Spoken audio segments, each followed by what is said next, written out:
कैसे हैं friends? Okay, पिछला वीडियो कॉस्टिंग का था.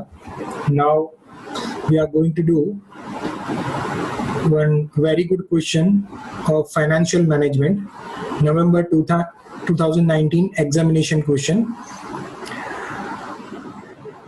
It's a question of cash budget, but also they have incorporated ratio analysis concept also. तो अच्छा सा क्वेश्चन है, तो शुरू करते हैं. राइट, चलिए. तो क्वेश्चन यहाँ पे है स्क्रीन पे. So it was 10 marks question, you can check. asked in November 2019 exam for 10 marks.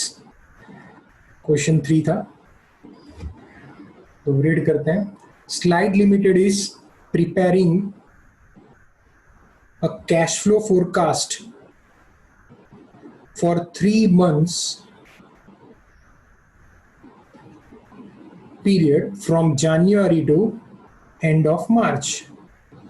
मतलब कंपनी जो कैश फ्लो फोरकास्ट करती है that is from January to मार्च.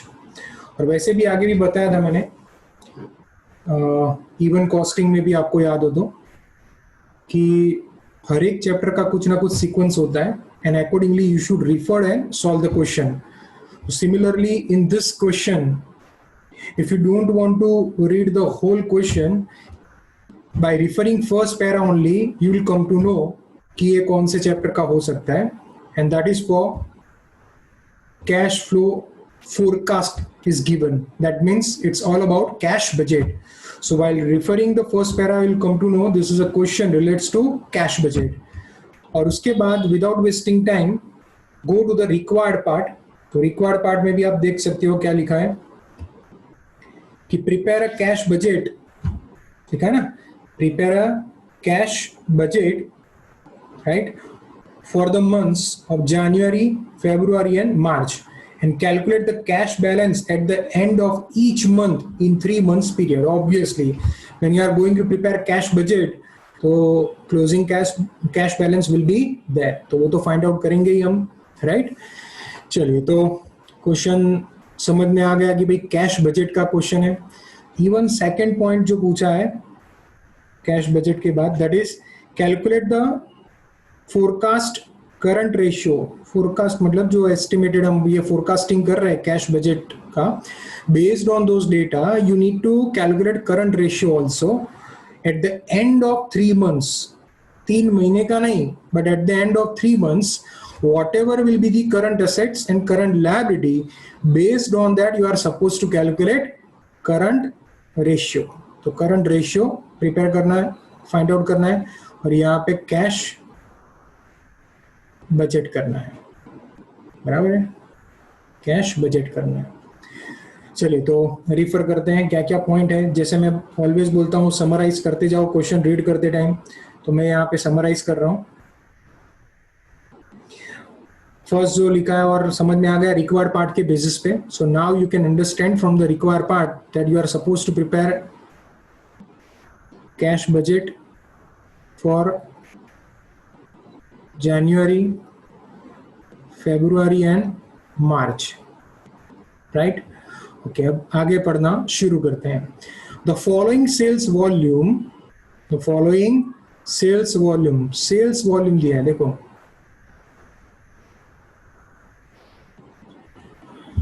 तो sales volume, that is sales quantity they have provided, right? तो पढ़ते हैं क्या लिखा है. वो भी फोरकास्टेड ऑब्वियसली, क्योंकि फोरकास्टिंग कर रहे हैं तो फ्यूचर मंथ्स के डेटा है हमारे पास. बट एक दिसंबर का भी है, दैट इज पास्ट मंथ. तो दिसंबर में they have sold 1800 units and they are planning to sell quantity of 1875 in January, 1950 in Feb and so on. Fine. So up to April they have given the sales volume. आगे क्या लिखा है पढ़ते हैं. Selling price per unit is 600 rupees. तो selling price is given which is 600 rupees, right, per unit. Next, sales are all on 1 month credit. All का मतलब 100% credit sales. That means no cash sales. हर एक sentence perfectly पढ़ते जाओ, refer the sentence perfectly and summarise it. तो 1 month credit period is given, तो credit sales 1 month credit. चलिए next क्या लिखा है वो पढ़ते हैं. Production of goods for sale take place 1 month before sales. मतलब कि जैसे जनवरी में सेल्स करना है 1875 का, तो 1875 you need to produce in December. 1950 you need to sell in Feb. It means 1950 should be produced in January. So जो भी सेल्स आप एक्सपेक्ट कर रहे हो जो मंथ का, वो सेल्स क्वांटिटी प्रीवियस मंथ में प्रोड्यूस हो जानी चाहिए. So the production should be there in the previous month corresponding to the sales month. Fine. तो ये चीज हो गई. तो हमें समझ में आ जाना चाहिए कि प्रीवियस मंथ में प्रोडक्शन हो जाएगा. तो प्रोडक्शन इन प्रीवियस मंथ, ये सब चीजें लिखने की वैसे जरूरत नहीं है एग्जाम में, जस्ट आपके लिए है. और आप चाहो तो अपने लिए जो भी लिखना हो यू कैन राइट ईच. यहां से एक चीज और समझ में आ जानी चाहिए इमीडिएटली, क्या, जो शायद बाद में भूल जाओगे, और जो कंसेप्ट पूछा है रेशियो, मे बी उसके लिए वो इम्पोर्टेंट है, बट शायद वहां पे आके गलती कर लो, तो बेटर है कि यहाँ पे थिंकिंग जरूरी है. क्या क्या होगा वो इम्पोर्टेंट. इससे लिखा है कि प्रोडक्शन प्रीवियस मंथ में होगा और सेल नेक्स्ट मंथ में होगा. उसका मतलब क्या होगा, व्हाट इट मीन्स, कि इसके बेसिस पे क्लोजिंग स्टॉक होगा ही होगा फिनिश गुड्स का. और ये किसकी बात कर रहे हैं, ऑब्वियसली प्रोडक्शन की, तो फिनिश गुड्स. हाँ, तो जैसे हमें बजट बनाना है क्या, कौन सा, जनवरी से लेके मार्च का, तो मार्च में जो भी प्रोडक्शन करोगे it will be going to be sold out in April. मतलब ये अप्रैल के जो 2250 यूनिट्स हैं you are going to produced in March, पर बेचोगे कब, अप्रैल में. तो मार्च में क्लोजिंग स्टॉक विल बी थे. समझ में आया. तो इसीलिए ये चीज बहुत इंपॉर्टेंट है जो बाद में काम आएगी, not at the time of preparing cash budget but later on. तो ये एक चीज थोड़ी क्लिक हो जाए तो बहुत ही अच्छा है, ना होगा तो बाद में भी हो जाएगा. चलिए आगे बढ़ते हैं. नेक्स्ट क्या लिखा है वो, each unit produced require 2 units of raw materials. मतलब 1 unit equal to 2 units of raw material. तो 1 unit कौन सा, फिनिश गुड्स का, बराबर. Then costing ₹150 per unit. तो ये तो रॉ मटेरियल का कॉस्ट है, it's a raw material price. समझ में आ सकते हैं आपको. हाँ, तो 150 it is nothing but raw material price है पर यूनिट. चलिए, जो उसके बाद लिखा है that is very very important, जो ध्यान रखना है हमें. कौन सा, no raw material inventory is held. मतलब क्या हुआ कि मटेरियल का कोई स्टॉक कंपनी रखती नहीं है. Company is not maintaining any inventory for the raw material, right? So that is very very important at the time of finding out ratios. कौन सा, current ratio. चलिए तो एक बार वापस आ जाएं. फिर raw material purchases are on 1 month credit. 1 month का credit है, ठीक है भाई. तो ये सब चीजें बहुत ध्यान रखनी पड़ती है. 1 month क्रेडिट किसका, रॉ मटेरियल परचेज का. Variable overheads and wages equal to 100 per unit. अब ये वेरिएबल ओवरहेड्स एंड वेजेस लिखे हैं, तो ओवरहेड्स एंड वेजेस कितना है, 100 per unit. Are incurred during production. This is very very important again. कब इंकर्ड होते हैं, और ना बताया तो भी it's a matter of common sense, हाँ, कि भाई variable overheads and wages incurred कब होगे, जब प्रोडक्शन होगा तब, and paid in the month of production, मतलब सेम मंथ में पे कर देंगे, सेम मंथ में पे कर देंगे। समझ में आ गया? तो वेजेस ये एक इंपॉर्टेंट पॉइंट है जो यहाँ पे शायद हम समरी के लिए लिख ले तो अच्छा है अपने लिए, कि भाई वेजेस एंड जो ओवरहेड्स हैं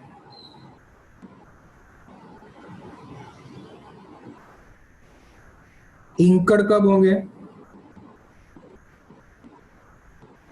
इन the month of production. Pay भी कब होंगे, सेम मंथ में।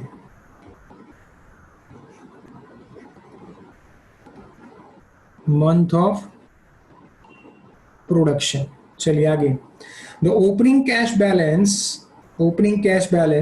On 1 January is expected to be 35,000। तो opening cash balance is given 35,000, right. Long term loan of 2 lakh is expected to be received in the month of March. तो loan मिल सकता है, inflow हुआ, हाँ, कब मिल सकता है, रिसीव्ड लिखा है, हाँ। Machine costing 3 lakhs will be purchased in March. तो मशीन का आउटफ्लो होगा कब, मार्च में। तो दोनों चीज मार्च की है। चलिए तो आ जाते हैं बजट बनाने के लिए, बराबर।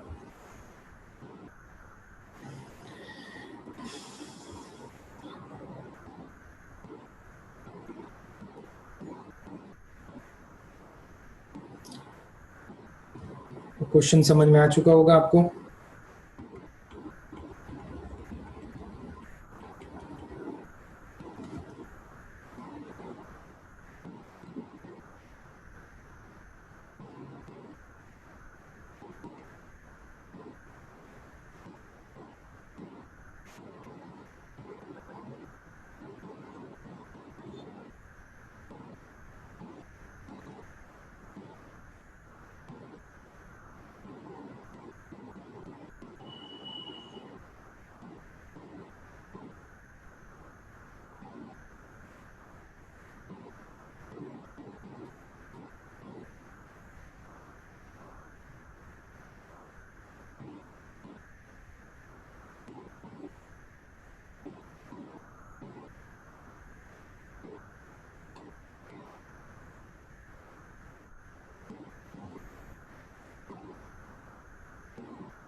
चलिए तो ये 3 months का हमें कैश बजट प्रिपेयर करना है।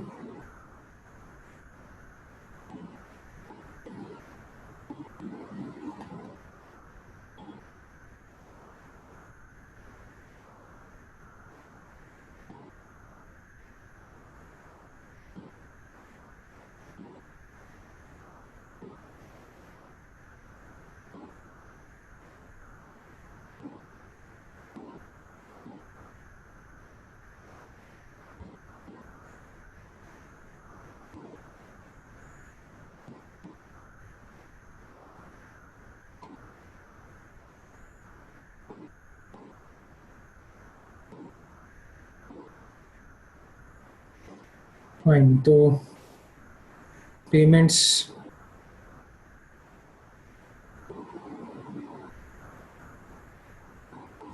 Done.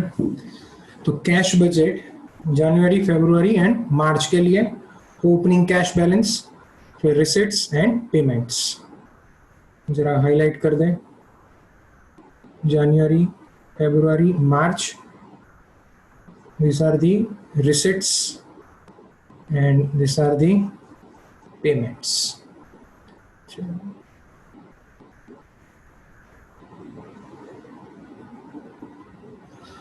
Perfect. Now come to the question, और वापस एक बार सब चीजें देख लें। ओपनिंग कैश बैलेंस कितना था भाई, 35,000, ये रहा, बराबर ना। सो 35,000 rupees, that is the opening cash balance जो हमें दिया हुआ है यहाँ पे। चलिए तो लिख लेते हैं 35,000।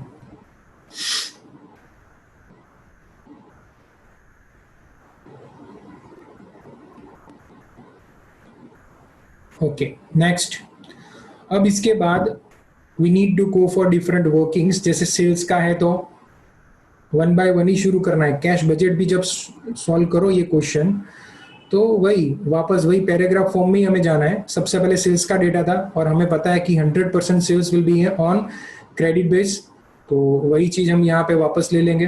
राइट, चलिए तो बढ़ते हैं आगे.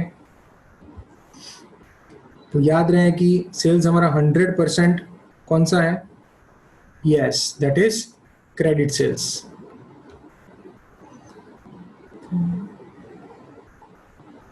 तो we need to go for working note. बराबर है, वर्किंग नोट के लिए जाना है हमें.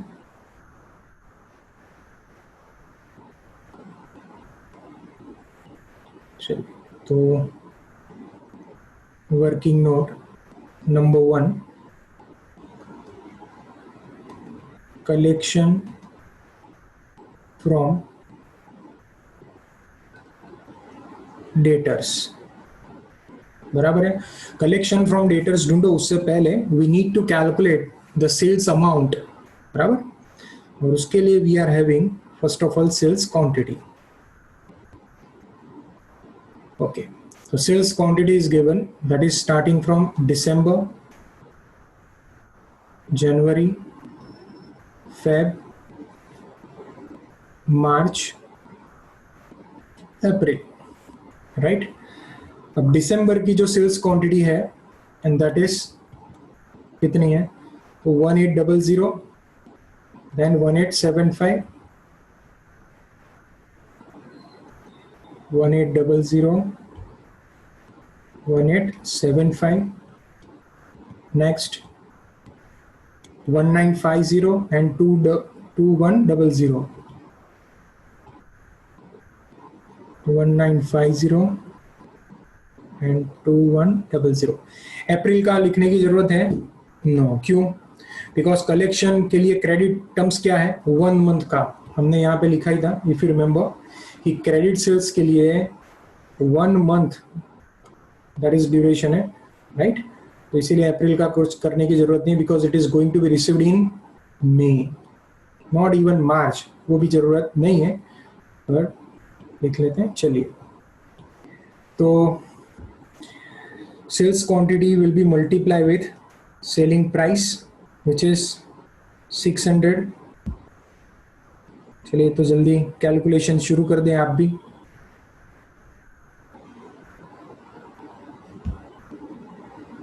तो समझ में आ चुका होगा, मार्च का भी बनाने की जरूरत वैसे नहीं है. Right,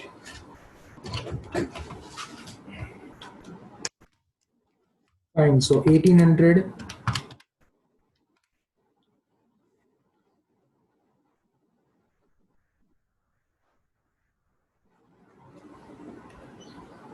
right, 10,80,000, 1875 into 600, that will be 11,25,000.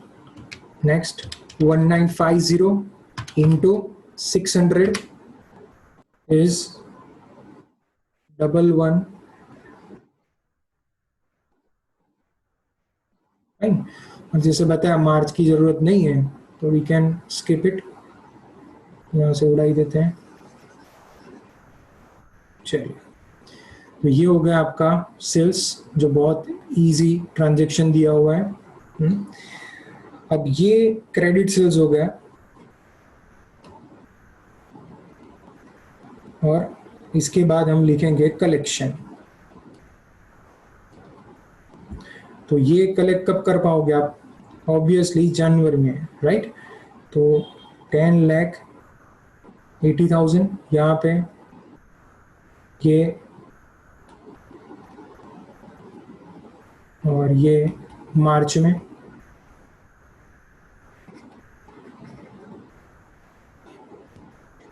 तो हमारे लिए ये इंपॉर्टेंट है data, and that we have return.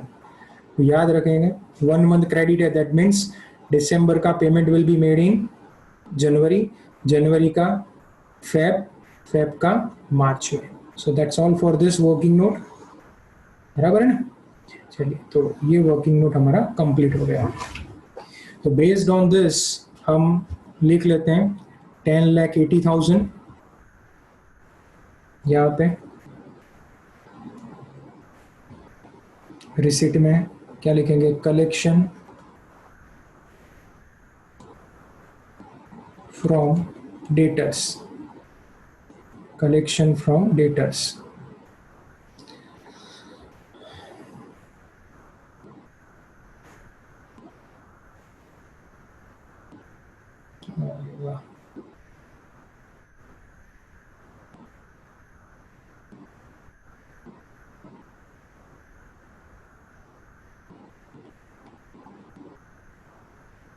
फिर नेक्स्ट कितना था, 11,25,000।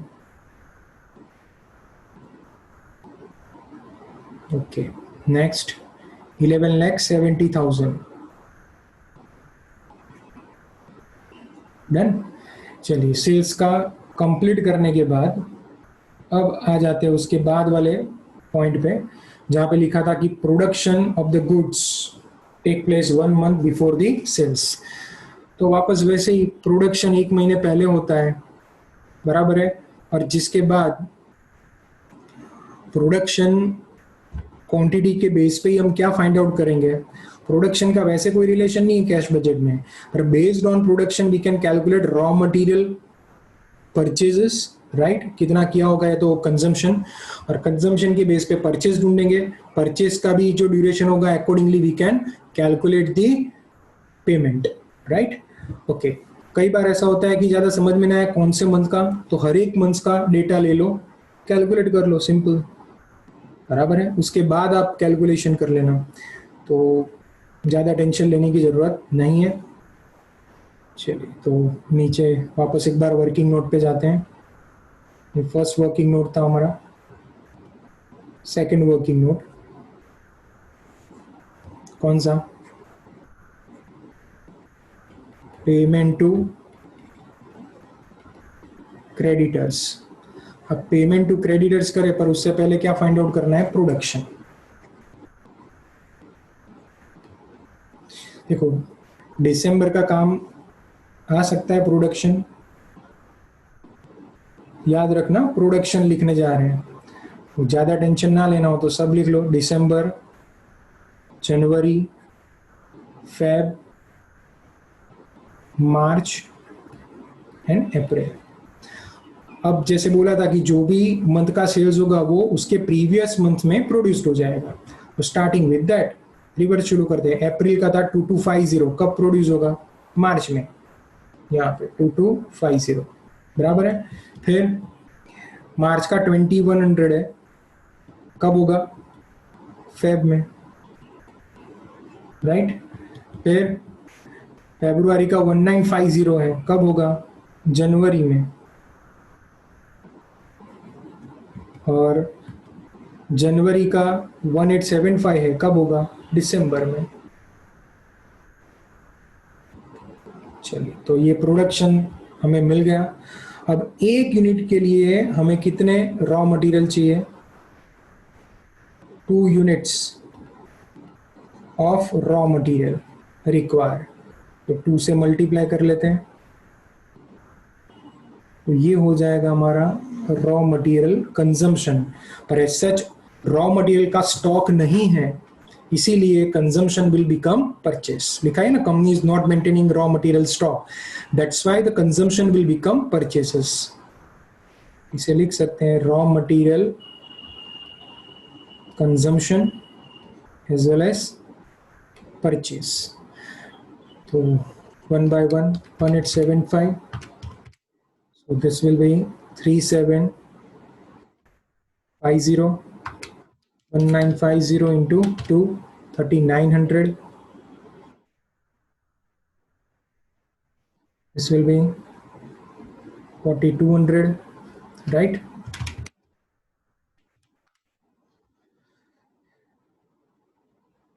चलिए, अब ये मिलने के बाद रॉ मटेरियल का कॉस्ट निकाल लेते हैं।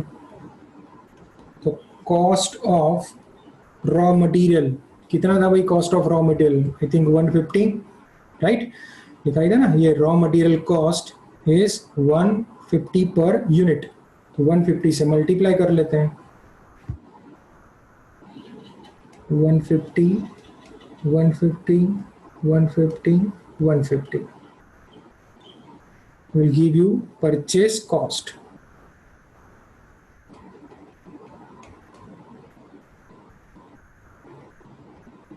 चलिए वापस 3750 इंटू 150, इस amount is 562 500, 3900 into 150, amount is 5,85,000. Next 4,200 into 150, 6,30,000.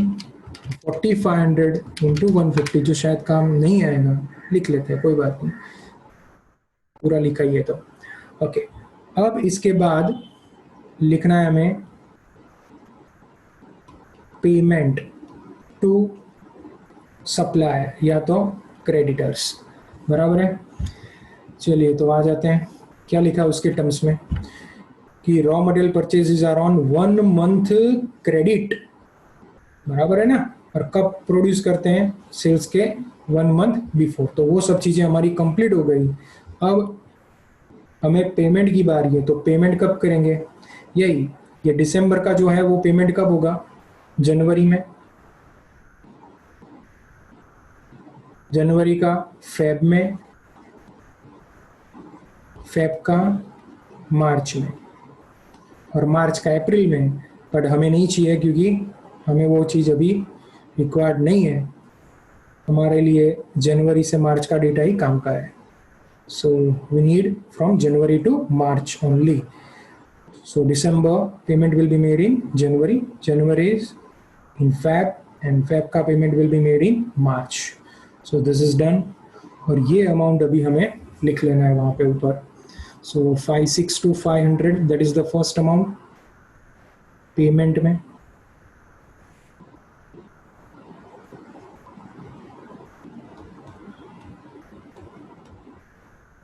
$5,6,500 is it? Yes, फिर 5,85,000 and last is 6,30,000. डन। चलिए तो ये कंप्लीट कर लिया, अब आगे बढ़ते हैं।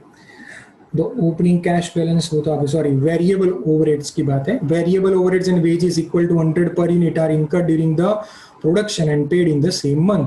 जिस मंथ में प्रोडक्शन होगा उसी मंथ में वो इनकर्ड होंगे और पे भी हो जाएंगे। तो प्रोडक्शन का डेटा तो रेडी है अपने पास, उसके बेसिस पे वी कैन डू इट। तो थर्ड वर्किंग जो हमारा है, पहले यहाँ पे लिख ले वो, तो इजी हो जाए थोड़ा। Variable overhead and wages, right. चलिए तो यूनिट्स प्रोड्यूस्ड उन पे डिपेंड है, राइट। और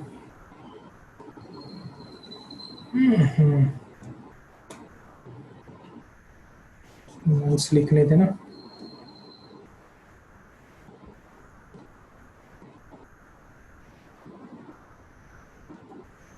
दिसंबर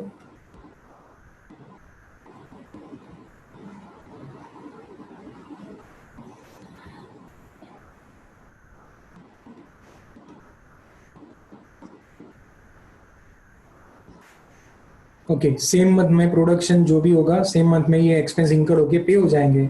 we need from January to March, so उतना ही डेटा लिखेंगे। कितना है 1950, फिर फेब में है 2100 एंड 2250, राइट। चलिए अभी जरा नीचे आ जाए, ओह काफी अभी। नेक्स्ट, तो अब कॉस्ट कितना था वेरिएबल ओवरहेड का, 100 per unit.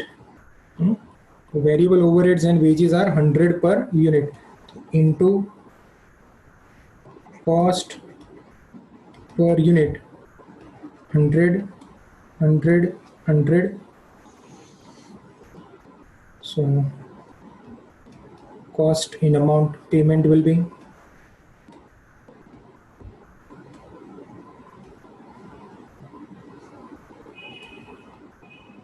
right. So we have calculated amount which is paid by way of variable overheads and wages for the respective month January to March. So first is 1,95,000 in January. There is variable overhead and wages 1,95,000. Next is 2,10,000. Right, and the third one is 2,25,000. Done. चलिए आगे आ जाते हैं वापस.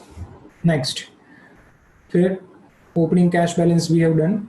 Long term loan is expected to be received in March 2 lakhs. तो यहाँ पे लिख लेते हैं long term loans expected to be received in March 2 lakhs. Cash budget बनाना याद रखना, तो इसीलिए जो भी inflow outflow we need to write. फिर machine costing 3 lakhs will be purchased in March. तो पेमेंट में लिख लेते हैं मशीन कितना 3 lakhs. चलो लिख लिया इतना बस. That's all for the cash budget, nothing else. तो अभी वन बाय वन टोटल करना शुरू करते हैं और कंप्लीट करते जाते हैं. 35,000 प्लस 10,80,000 दैट इज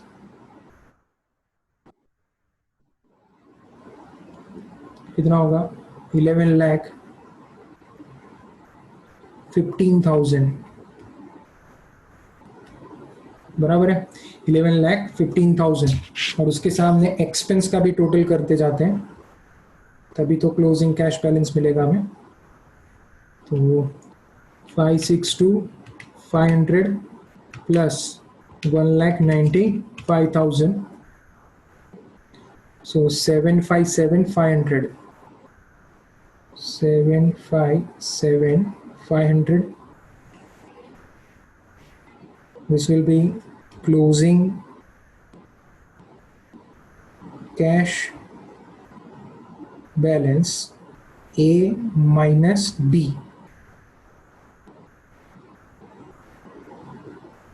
करेक्ट. चलिए तो माइनस कर लेते हैं इसको 11,15,000 में से. So 357,500 will be the closing cash balance. 357,500. 357,500 ये आपका क्लोजिंग था, वो अब ओपनिंग बन जाएगा फरवरी का. तो नेक्स्ट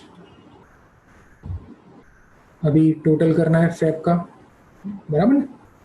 चलिए फेब का टोटल करते हैं, करिए कितना होगा थोड़ा सा. सो 3,57,500 plus 11,25,000. So total is 14,82,500. and similarly 5,85,000 plus 2,10,000 7,95,000. Fine. तो माइनस कर देते हैं 14,82,500 में से. सो क्लोजिंग बैलेंस इज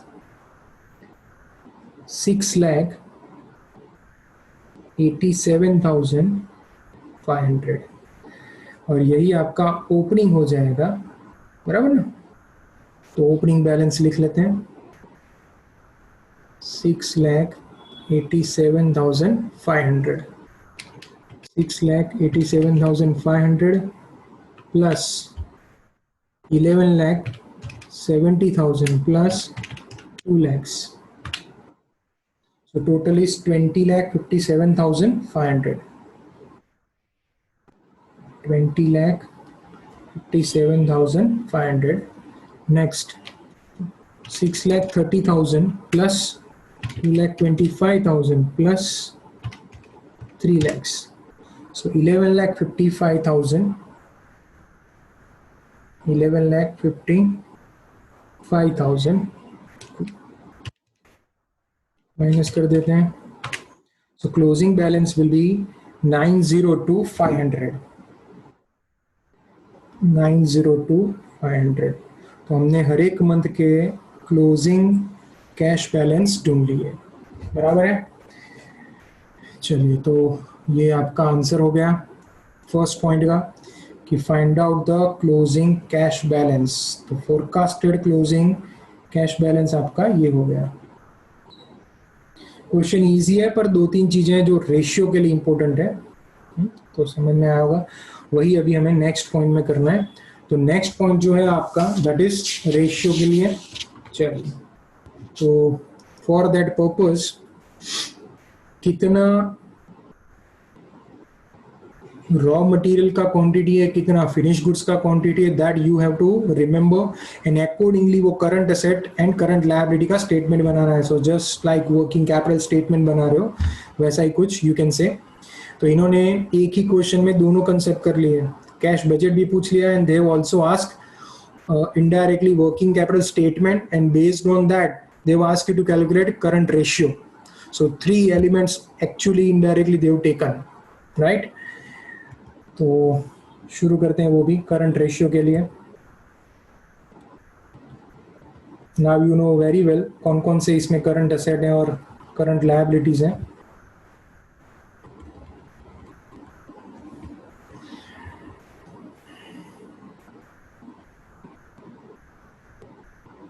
क्या लिखेंगे अभी? ये सेकंड पॉइंट है हमारा, calculation of current ratio, right. उसके लिए सबसे पहले हम लिखेंगे करंट एसेट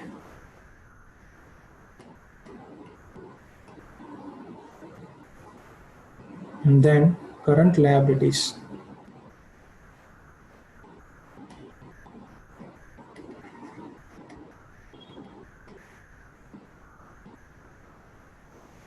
फाइन. कौन कौन से करंट एसेट होंगे, वन बाय वन ये देखना शुरू कर सकते हैं आप. सबसे पहले स्टॉक की बात है तो सेल्स पे आ जाते हैं. अब देखो, सेल्स से तो रिलेटेड क्या चीज होगी? Obviously debtors. क्यों? क्योंकि सेल्स पूरा क्रेडिट बेस पे है, राइट. तो डेटर्स विल बी देयर. फिर मैंने तुरंत आपको बोला था कि एक पॉइंट क्लिक होना चाहिए. कौन सा? ये फिनिश गुड्स वाला, बराबर ना. नहीं तो ये भूल जाओगे अभी करंट कि फिनिश गुड्स का तो स्टॉक होगा ही होगा वहां पे. क्यों? बिकॉज इट इज मेंशन कि प्रोडक्शन जो होगा उसके बाद नेक्स्ट मंथ में सेल होगा वही यूनिट्स का. That's why closing stock would be there. एक वो चीज हो गई. नेक्स्ट फिर नेक्स्ट क्या होगा जल्दी? Yes, next element will be cash balance जो करंट. तो कुछ ज्यादा टेंशन में आ जाओ तो ऐसे भी याद रख सकते हो कि current assets are having 3 elements mainly. Inventories, right, then you can say receivables and finally cash and cash equivalents. तो यहाँ पे इन्वेंट्री में सिर्फ कौन सी इन्वेंट्री है? फिनिश गुड्स की. सेकंड जो है वो कौन सा है? Trade receivable, that is nothing but debtors. और फाइनली होगा हमारा कैश बैलेंस जो हमने अभी ढूंढा है. करंट लायबिलिटी में कौन कौन से होंगे? तो सबसे पहले होगा कोई भी आउटस्टैंडिंग एक्सपेंस है तो वो पेमेंट करना जो बाकी है. बट इन द क्वेश्चन आपको समझ में आ चुका होगा कि they have said that overheads and wages are paid in the same month, so there are no outstanding wages as well as variable overheads. But raw materials are purchased on credit basis, that's why creditors are there. तो creditors हमें incorporate करने पड़ेंगे trade payables के form में, बराबर है ना. तो only one liability we are having और बाकी के टर्म लोन वगैरह यहाँ पे कोई काम के नहीं है. फाइन. चलिए, तो आ जाते हैं यहाँ पे फॉर्मेट में एलिमेंट सिर्फ लिख लेते हैं सबसे पहले। कौन से होंगे? यहाँ पे इन्वेंट्री या और कौन सी? Only finish goods. तो अब ये फिनिश गुड्स जो है वो अमाउंट कौन सा लिखना है, दैट इज वेरी इंपॉर्टेंट, जिसके लिए एक और वर्किंग कर दो तो ज्यादा अच्छा है। वर्किंग नोट नंबर बाद में आप दे देना, right? Working note number, okay. फिर ट्रेड रिसीवेबल,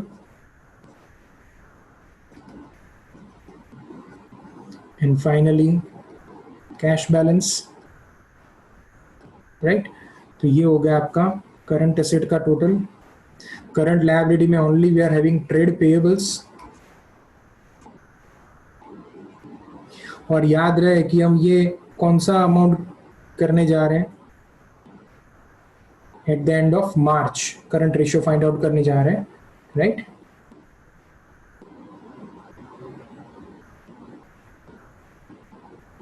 और इसके बाद हम फाइंड आउट कर देंगे current ratio that is equal to current asset upon current liabilities, बराबर? चलिए, तो सबसे पहले जाते हैं और वैल्यूएशन करते हैं इन्वेंट्री का। तो मैंने बताया ना कि जैसे एक ही क्वेश्चन में Dev incorporated 3 chapters, number 1 cash budget, second working capital management, and third is ratio analysis. तीनों कंसेप्ट इन्होंने कवर कर लिए हैं। क्यों ऐसा वर्किंग कैपिटल मैनेजमेंट बोल रहा हूँ? ऐसा नहीं कि just because of the format I am telling you working capital management, but you need to value inventory. तो याद करो valuation of inventory working capital में करते ही हो कि when you value finish goods, तो फिनिश गुड्स के वैल्यूएशन में कौन कौन सी चीजें आएगी? Number 1 it is material cost, next direct wages, मतलब direct material, direct wages, right, and other direct expenses if any, and then variable overheads will be there. पर कौन से? Production overheads, right? तो वैसे भी क्वेश्चन में और कोई ज्यादा चीजें दी नहीं है, एंड इट इज गिवन कि प्रोडक्शन के लिए variable overheads and wages are this, तो इट्स क्लियर। और इवन ऐसा ना लिखा हो then also it is implied, जब हम कॉस्टिंग पढ़ते हैं तो उसमें अजम्पशन लेते ही है कि if it is not mention that which type of overheads are given, तो फिर हम अज्यूम कर लेते हैं कि they are nothing but production overheads, and production overheads obviously are going to be there in the valuation of closing stock, that is nothing but of finish goods, right? तो इसीलिए finish goods का यहाँ पे valuation करना है हमें, right? तो कौन कौन सी चीज आएगी? एक तो रॉ मटेरियल का कॉस्ट आएगा, एंड सेकंड जो आएगा that is nothing but what, wages and variable overhead का कॉस्ट। तो दोनों चीजें हम यहाँ पे वर्किंग में लिख लेते हैं।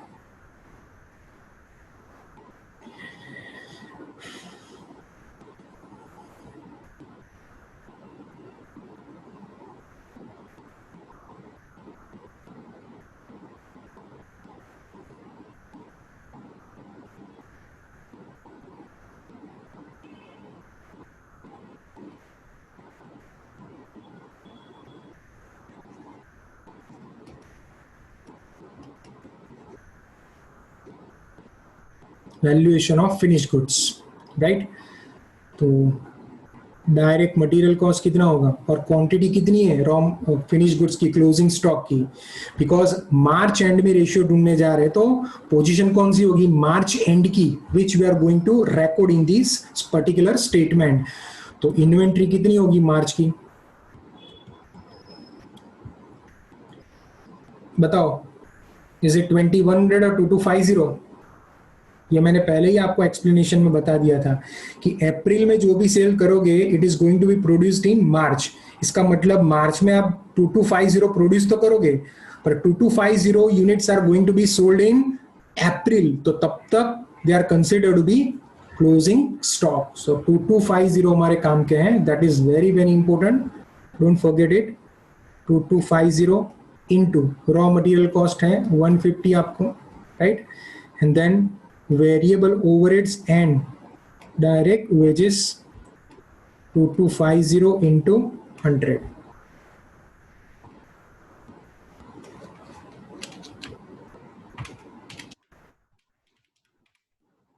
3 lakh 37,500 बराबर है। फिर नेक्स्ट, इज इट? सचो क्यों मैं स्टॉप हो गया? तो जल्दी जल्दी में यहाँ पे एक और मिस्टेक हो सकती है। कौन सी? चलिए, इसीलिए ध्यान रखना है। बताइए, सोचिए जल्दी, क्या मिस्टेक हो सकती है? यूनिट्स इनटू कॉस्ट नहीं है। एक यूनिट बनाने के लिए यू नीड, याद आया कुछ कि नहीं? है ना भाई कि गया? आया ही होगा याद। एक यूनिट बनाने के लिए we need 2 units of raw material. तो आप सोचोगे कि भी 2 यूनिट तो रॉ मटेरियल के हैं, हम क्यों ले यहाँ पे? The reason is very simple, क्योंकि जो कॉस्ट दिया है आपको वो रॉ मटेरियल का कॉस्ट दिया है बेटा। किसका कॉस्ट दिया है? रॉ मटेरियल का। सो this is raw material cost. So raw material cost has to be multiplied with raw material quantity. तो नो डाउट फिनिश गुड्स का वैल्यूएशन कर रहे हैं। फिनिश गुड्स है 2250, पर उसका वैल्यूएशन कैसे करेंगे? तो फिनिश गुड्स में क्या था, मतलब फिनिश गुड्स जो मैन्युफैक्चर हो गया उसमें क्या क्या था कि इतना मटेरियल कंज्यूम हुआ। कितना मटेरियल कंज्यूम हुआ? 2250 इंटू 2 के हिसाब से। सो 2250 इंटू 2, दैट इज 4500 यूनिट्स का मटेरियल कंज्यूम हुआ, और एक यूनिट का कॉस्ट कितना था? 150। अकॉर्डिंगली कॉस्ट कितना होगा वो ढूंढना है आपको। समझ में आया? So that is 6,75,000। बस, तो this is the important point. एक और जो आपको याद रखना है यहाँ पे, बराबर ना? तो 6,75,000। सिमिलरली यहाँ पे भी 2250 इंटू वापस 2 करेंगे कि नहीं करेंगे? चलिए बताइए, should we go and multiply 2250 with 2 in this case और नॉट? तो वापस एक बार जरा पढ़ ले आगे। बस ऐसी चीजों में ही बच्चे फंस जाते हैं अननेसेसरीली। क्या लिखा है उसके लिए? पढ़े कि एक यूनिट बनाने के लिए तो 2 यूनिट चाहिए रॉ मटेरियल के, वो खत्म हो गया। पर क्या लिखा था? Variable overheads and wages equal to 100 per unit. और याद हो तो हमने यहाँ पे डायरेक्टली मल्टीप्लाई किया था। हाँ, यहाँ पे भी डायरेक्ट मल्टीप्लाई किया था। क्यों? क्योंकि वो यूनिट का था। कौन से यूनिट का? Units manufactured. कौन से यूनिट का था? यूनिट्स मैन्युफैक्चर्ड का था। वेरिएबल ओवरहेड्स एंड वेजेस, वो कोई रॉ मटेरियल के कंजम्पशन पे नहीं था। पर क्रेडिटर्स को पेमेंट करने के लिए क्यों मल्टीप्लाई किया 2 यूनिट से? तो ऑब्वियसली प्रोडक्शन होगा, उसके लिए वी नीड रॉ मटेरियल। तो रॉ मटेरियल हमें चाहिए 2 यूनिट, 1 यूनिट फिनिश गुड्स बनाने के लिए। दैट्स व्हाई वहां पे सबसे पहले हमने रॉ मटेरियल कंजम्पशन ढूंढा, और मैंने आपको बताया as opening stocks are not given the consumption will become purchase, इसलिए परचेज को बाद में 150 से मल्टीप्लाई किया, क्योंकि 150 is nothing but purchase price of the raw material. Whereas variable है overheads and wages are incurred as per units produced। तो यहां पे गलती नहीं करनी है, यहां पे डायरेक्टली मल्टीप्लाई कर लोगे आप 100 से।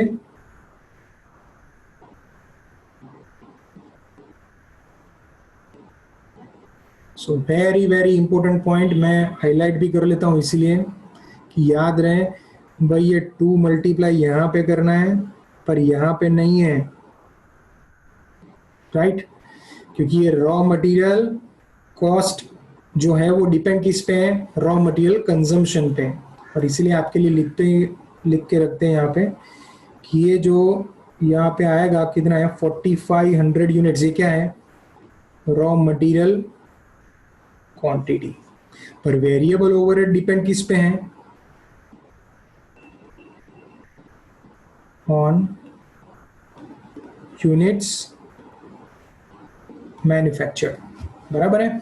चलिए, तो अभी ये आंसर ला देते हैं। 6,75,000 है और 225,000 9 लाख रुपीज, ये आपका इन्वेंट्री आ गया।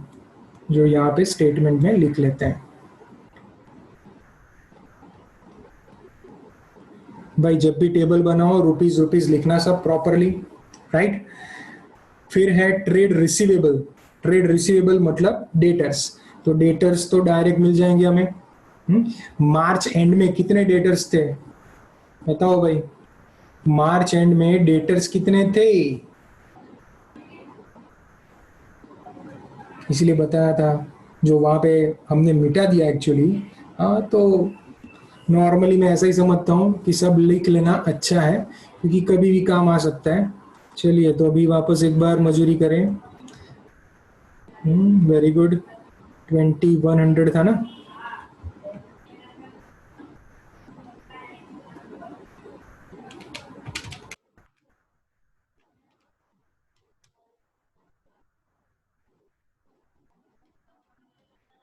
क्यों ढूंढा समझ में आ चुका होगा कि मार्च में जो सेल करोगे उसका पेमेंट कब होगा, अप्रैल में। उसका पेमेंट कब होगा, अप्रैल में। तो विल बी पेड इन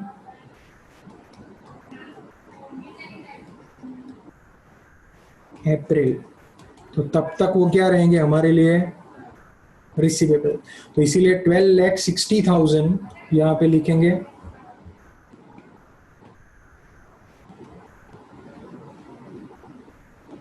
ये कहाँ से है, वर्किंग नोट 1 से, बराबर है।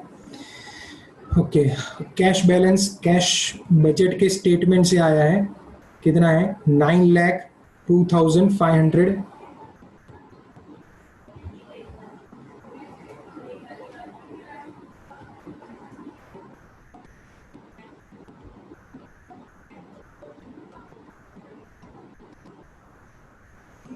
ठीक है, चलिए अब ट्रेड पेएबल्स की बारी है। ट्रेड पेएबल्स कहाँ से मिलेंगे हमें, ये यहाँ से वर्किंग नोट से नंबर 2 से। तो मार्च के ट्रेड पेएबल्स कितने हैं, दिस वन 6,75,000 हाईलाइट करके रखते हैं, याद रहे आपको, राइट। समझ में आ चुका होगा क्यों, क्योंकि ये भी पेमेंट कब होगा, अप्रैल में। So will be paid in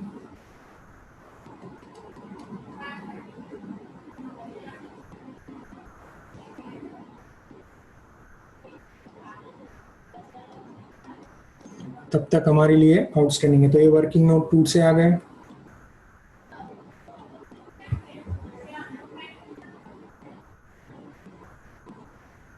कितना, 6,75,000 बराबर है।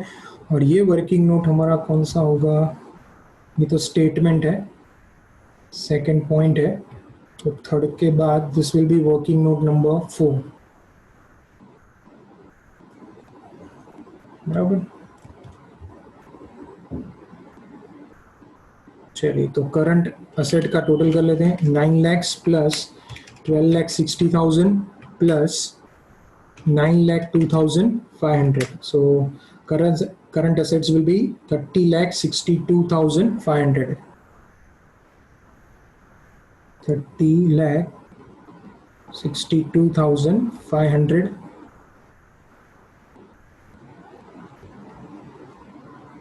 divided by 6,75,000.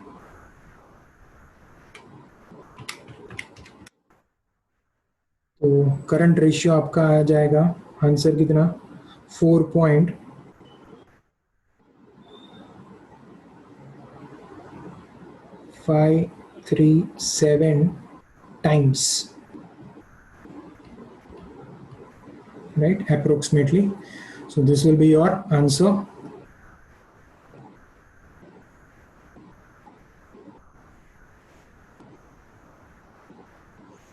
Done.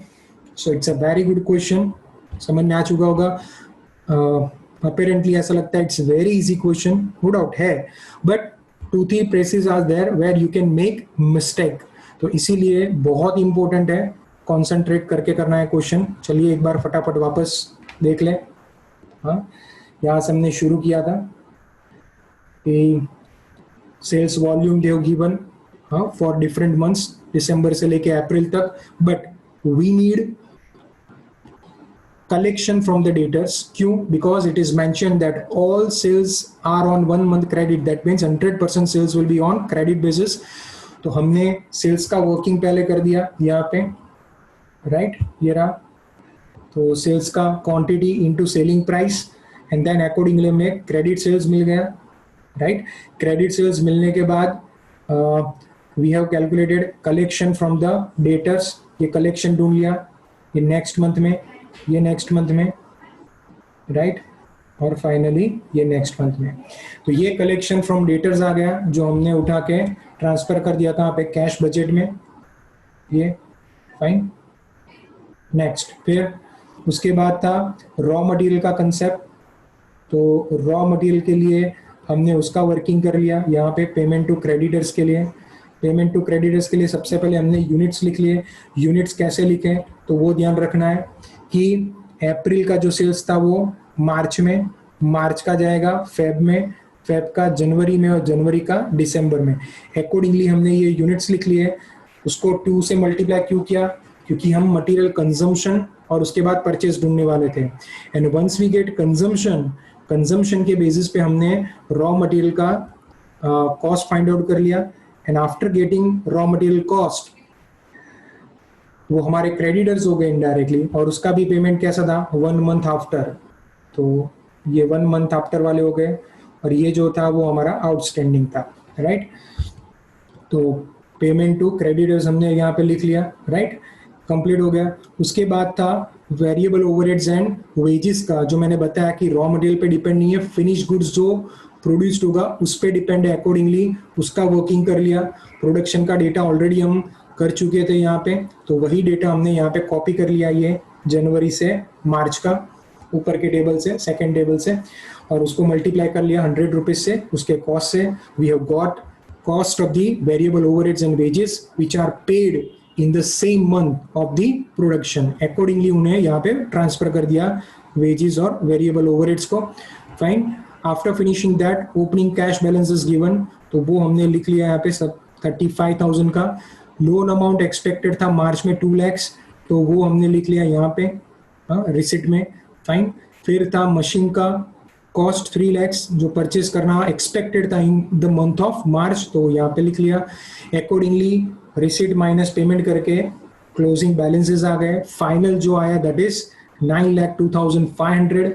उसके बाद हमने बनाया करंट रेशियो के लिए स्टेटमेंट. करंट रेशियो के लिए स्टेटमेंट जो बनाया, कहाँ गया भाई?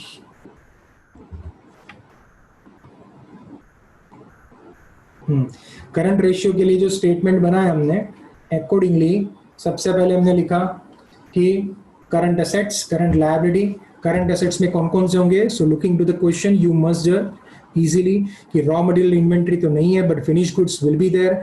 फिनिश गुड्स के लिए सबसे पहले हमने वर्किंग किया जो सबसे इंपॉर्टेंट था, बराबर, कि valuation of finish goods, right, जिसमें क्या क्या चीजें आएगी. तो कॉस्ट शीट को याद करना है, सिंपल. तो कॉस्ट शीट में जो चीज आती है, तो वर्किंग कैपिटल स्टेटमेंट में भी जब हम वैल्यूएशन करते हैं क्लोजिंग स्टॉक का, फिनिश गुड्स का, तो वो सेम कंसेप्ट है. क्या क्या चीजें होगी उसमें? मटेरियल कंज्यूम हो चुका होगा as well as variable overheads and wages भी हो चुके होंगे. तो मटेरियल कितना कंज्यूम हुआ था, तो वो हमने ढूंढा पहले 4500 का. एक यूनिट का मटेरियल कॉस्ट था 150, तो 4500 का कितना होगा? इतना. एंड अकॉर्डिंगली ये कॉस्ट आया. नेक्स्ट वेरिएबल ओवरहेड जो है वो डिपेंड किस पे? तो ऑब्वियसली यूनिट्स प्रोड्यूस पे. तो ये लिखा है डिपेंड्स ऑन यूनिट्स मैन्युफैक्चर्ड. उसका कॉस्ट आ गया टोटल 9 लाख, यहाँ पे ट्रांसफर कर दिया हमने. ओके. उसके बाद ट्रेड रिसीवेबल हमें मिल गया ऊपर के टेबल से, वापस नहीं जाएंगे. कैश बजट से हमें कैश का बैलेंस मिल गया, बराबर ना. बस. तो इसी तरह हमने सब चीजें लिख ली. फाइनली हमने जो लिखा दैट इज, क्या लिखा हमने फाइनली? Trade payables. तो ट्रेड पेएबल्स हमने फाइनली कंप्लीट किया वहां पे. एंड फिर टोटल कर दिया state current assets and current liabilities का. अकॉर्डिंगली हमें करंट रेशियो मिल गया that is 4.537 times. So that's all. मैं एक बार स्क्रॉल करता हूँ, आप बाद में जब कॉपी करना हो तो पॉज करके लिख सकते हो. ये क्वेश्चन नवंबर 2019 के एग्जाम का है. बराबर है।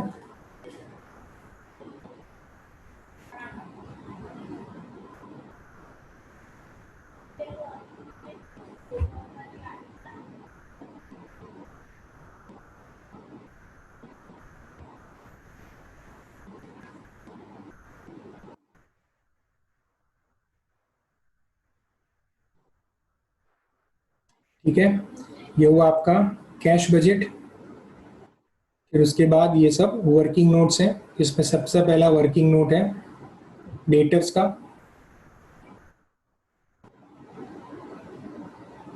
Collection from debtors. सेकंड है पेमेंट टू क्रेडिटर्स का।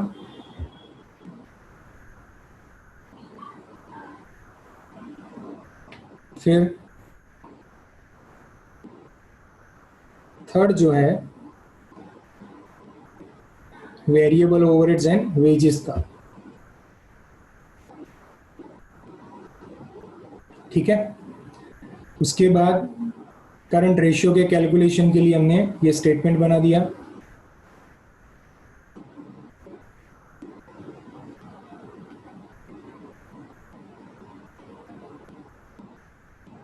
एंड फाइनली ये क्लोजिंग स्टॉक के वैल्यूएशन का